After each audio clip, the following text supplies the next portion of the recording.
Sahabat wanita, program Wanita Berpengharapan hadir lagi di ruang dengar Anda bersama saya, Anneke. Saya berharap semua informasi dari acara ini benar-benar bermanfaat untuk Anda, terutama untuk kesehatan fisik dan pertumbuhan iman Anda. Hari ini saya akan bagikan informasi tentang teh dan manfaatnya. Informasi ini bisa Anda simak di bagian pertama acara ini. Di bagian kedua nanti, Ibu Lilis Gantari akan berbagi pelajaran sekaligus mengingatkan kita untuk setia melakukan yang benar. Selamat mengikuti.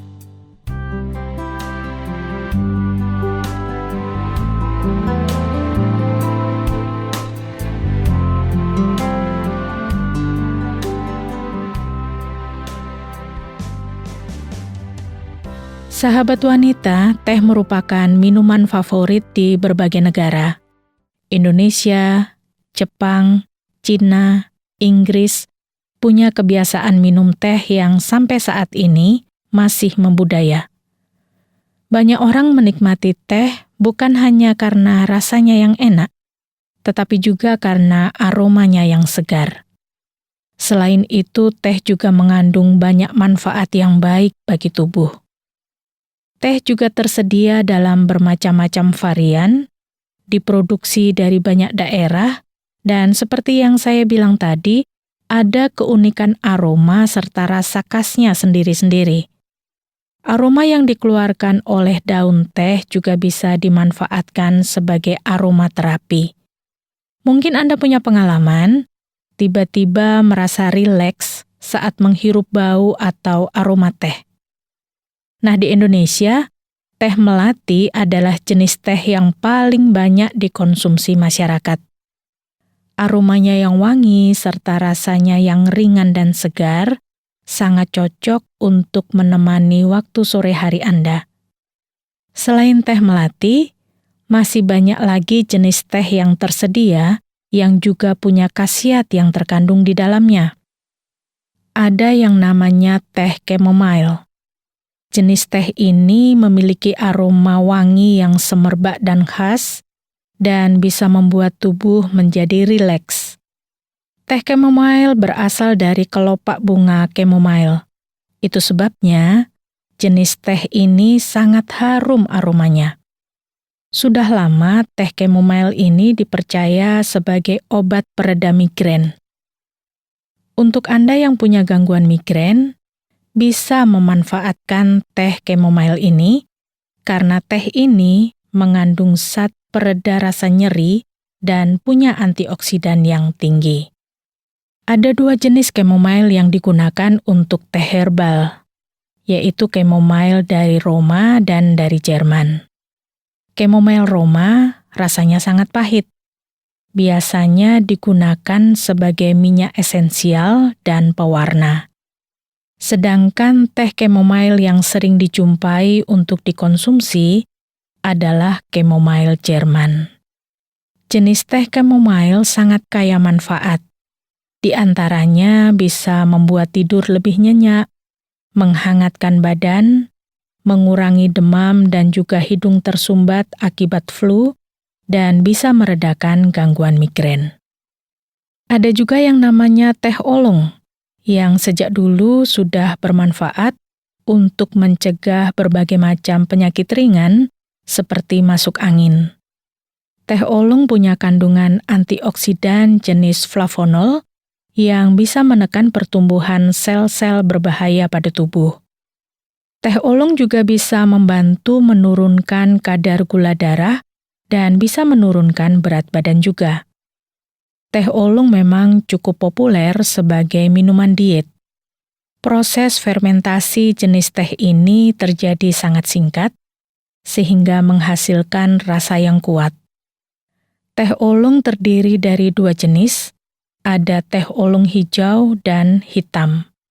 Masing-masing punya kandungan kafein yang berbeda. Teh olong hitam punya kandungan kafein sekitar 30 mg per cangkirnya. Sementara teh olong hijau pasti lebih rendah. Anda mau pilih yang hitam atau hijau, Sesuaikan kebutuhan Anda. Sudah ada teh chamomile, sudah ada teh oolong, ada juga yang namanya teh peppermint. Ini perpaduan dari daun teh dan daun peppermint. Teh peppermint dikenal bisa membantu melemaskan otot saluran pencernaan, sehingga bagus untuk mereka yang sembelit atau susah buang air besar. Teh peppermint ini juga bisa menjadi obat penyakit sinus, karena peppermint punya sensasi segar yang membantu melancarkan saluran pernafasan dan tenggorokan. Jadi kalau Anda sembelit, susah buang air besar, atau punya gangguan sinus, silahkan manfaatkan teh peppermint ini. Kalau teh rosella Anda sudah kenal ya, mungkin Anda juga sering konsumsi. Teh yang terbuat dari bunga rosella ini juga punya banyak khasiat. Bunga rosella adalah bunga berwarna merah, itu sebabnya teh rosella berwarna merah pekat dan berbeda dari teh pada umumnya. Teh rosella terkenal bisa mengobati penyakit tekanan darah tinggi atau hipertensi. Mengkonsumsi 3 cangkir teh rosella setiap hari secara rutin bisa membantu menurunkan tekanan darah. Teh ini rasanya sedikit asam. Saran saya, tambahkan sedikit gula saat Anda mengkonsumsinya. Mungkin Anda juga salah satu penikmat teh jahe, atau mungkin Anda lebih kenal istilah wedang jahe. Jahe memang rempah populer di Indonesia. Khasiatnya sudah tidak bisa diragukan lagi. Selain sebagai bumbu dasar berbagai masakan khas Indonesia, jahe juga sering diolah menjadi aneka minuman, salah satunya teh jahe atau wedang jahe.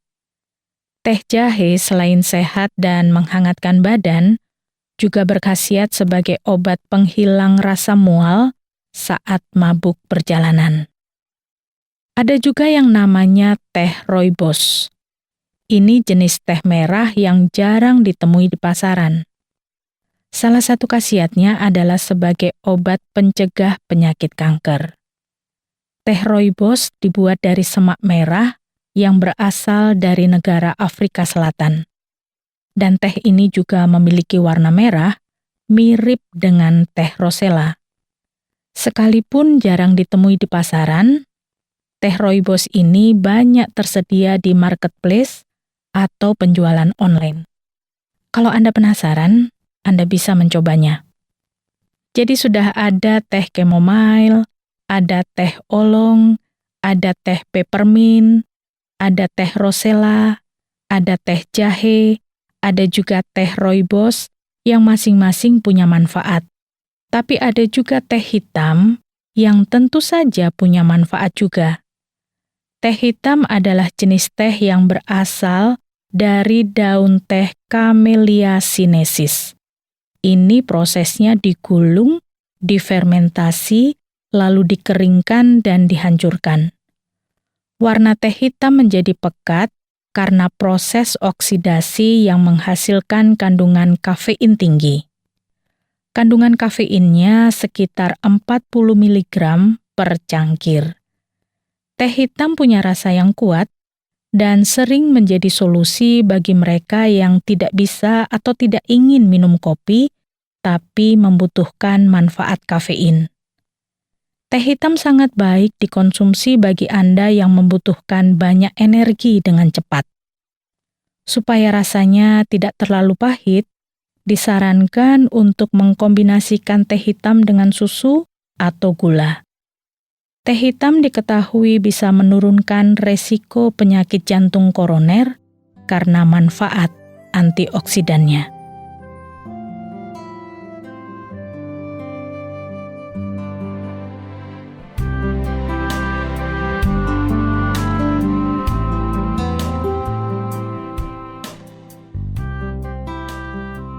Sahabat wanita, jenis-jenis teh dengan semua manfaatnya sudah kita dengar bersama. Silakan Anda mengkonsumsi teh pilihan Anda dan rasakan manfaatnya. Boleh juga bagikan informasi ini kepada sahabat wanita yang lain yang membutuhkannya. Sesaat lagi Ibu Lilis Gantari akan memotivasi kita untuk setia melakukan yang benar. Kita akan menyimaknya bersama setelah sebuah lagu berikut ini.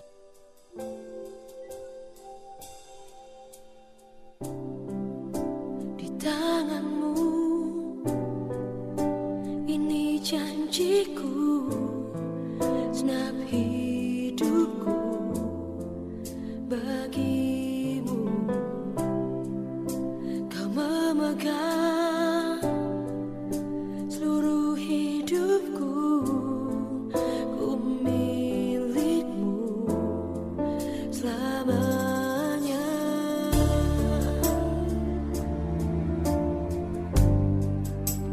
Yesus, aku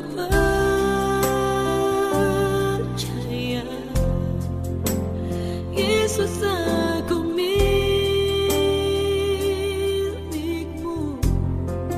ku hidup karenamu, bermazmur bagimu, senang hidupku.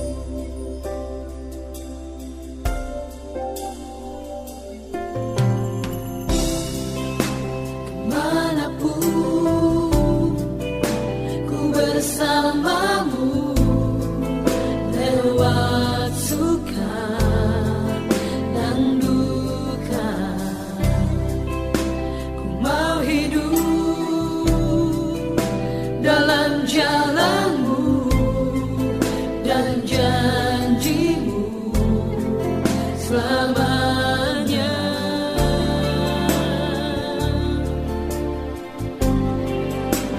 Yesus, aku percaya.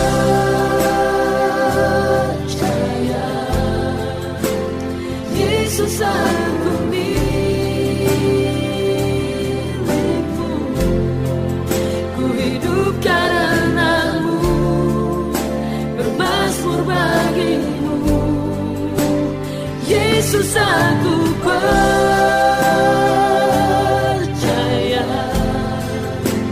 Yesus, aku milikmu,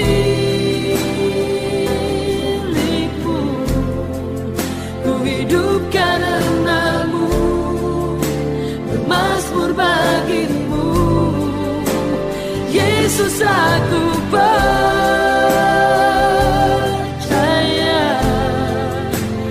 Yesus, aku milikmu, ku hidup karenamu, bermazmur bagimu. Yesus, aku percaya.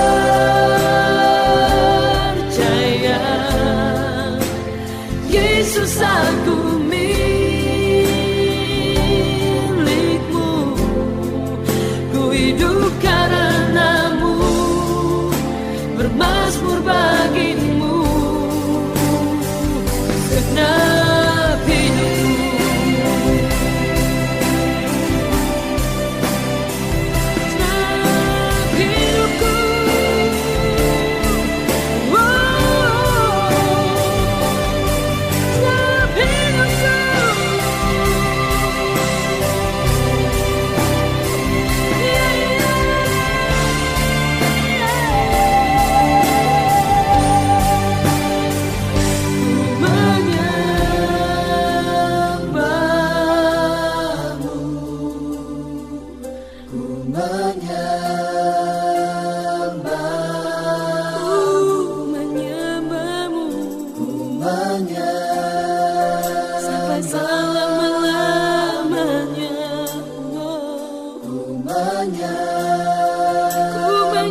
Sahabat, kesulitan selalu datang dalam hidup.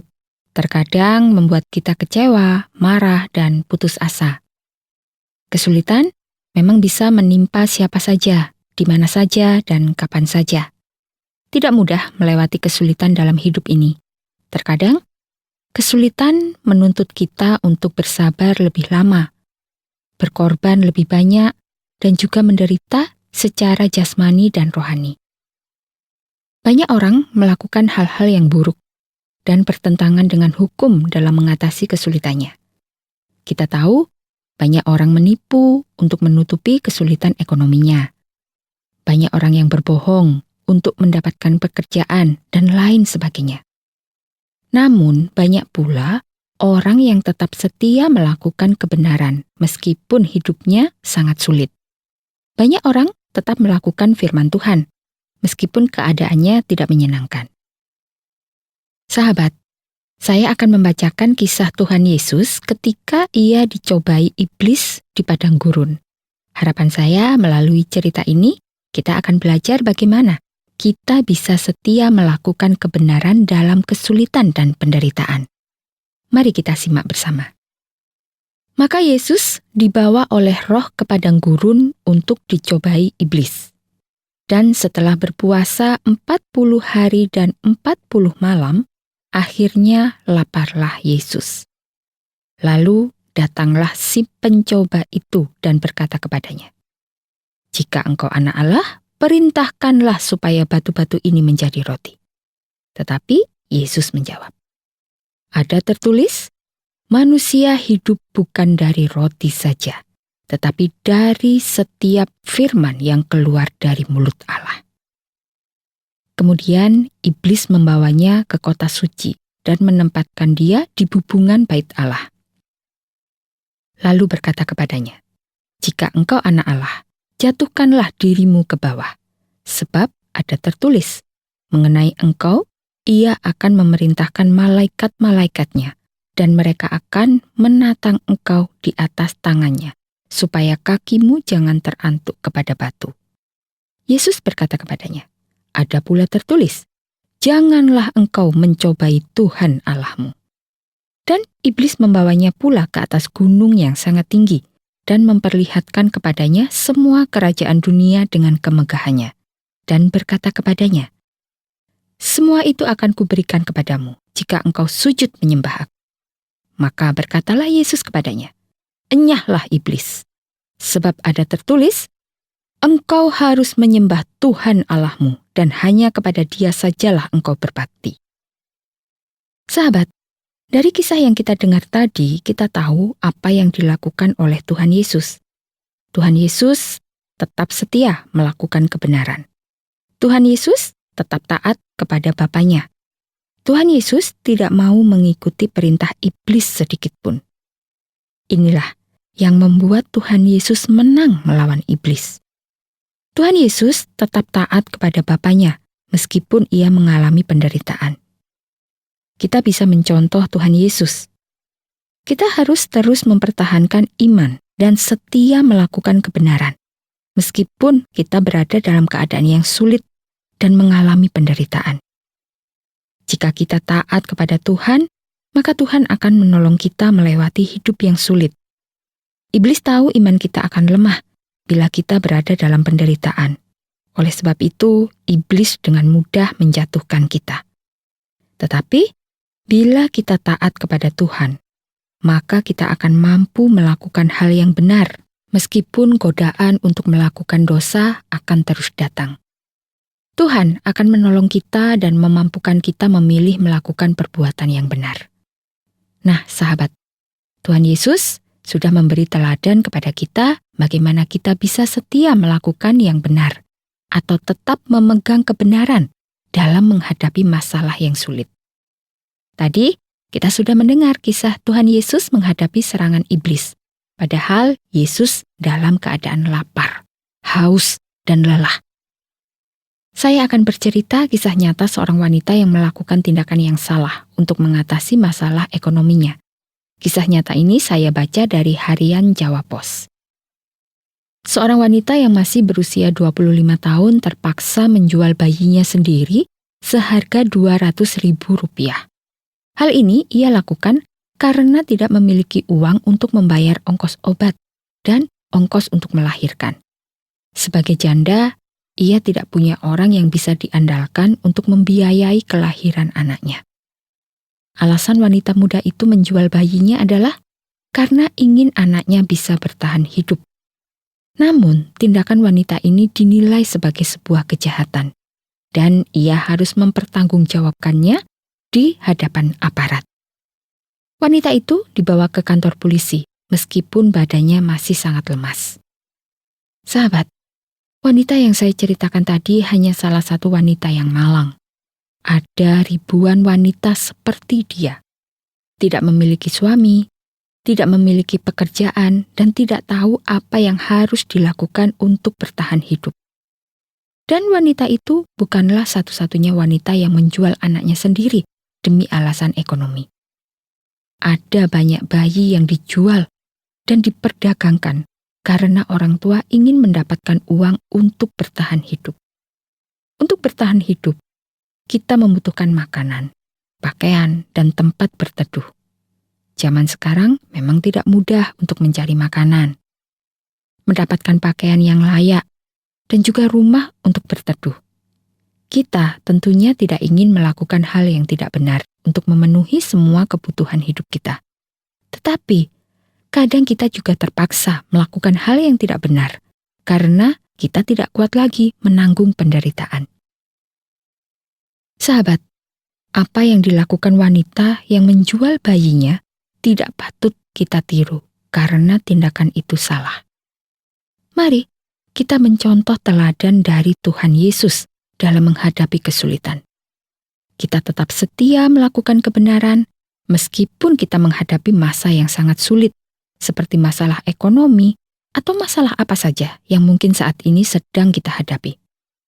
Teladan Yesus harus kita tiru agar kita tetap setia kepada Tuhan. Setia melakukan kebenaran, dan setia mempertahankan iman kita sampai Tuhan datang kembali membawa kita ke surga. Dekatkan diri Anda kepada Tuhan, agar Tuhan selalu menolong Anda melakukan kebenaran. Karena dengan setia melakukan kebenaran, maka Tuhan akan setia menolong Anda. Amin.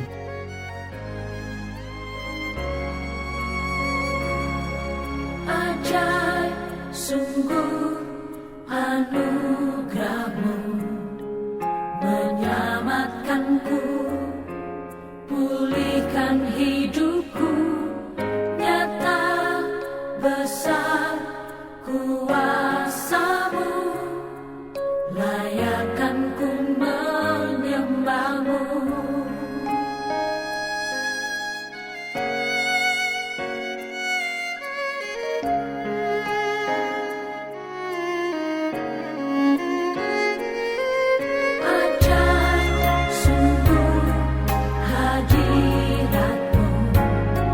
Selalu hadir di dalam doaku, nyata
Sahabat wanita, semoga kesegaran fisik dan jiwa Anda benar-benar terasa setelah Anda mengikuti 2 informasi penting dari acara Wanita Berpengharapan hari ini. Anda bisa juga mencoba mempraktekannya dalam kehidupan sehari-hari. Saat ini acara Wanita Berpengharapan memang berakhir, tapi di waktu yang akan datang Wanita Berpengharapan akan mengudara lagi khusus untuk Anda para sahabat wanita. Kalau Anda punya pertanyaan, mau menanggapi acara ini, atau ingin berbagi pengalaman hidup, silakan kirimkan kepada kami, Wanita Berpengharapan. Bisa melalui SMS atau WhatsApp di nomor 081 333 777 386. Sekali lagi di nomor 081 333 777 386. Saya Anneke mohon diri, sampai jumpa.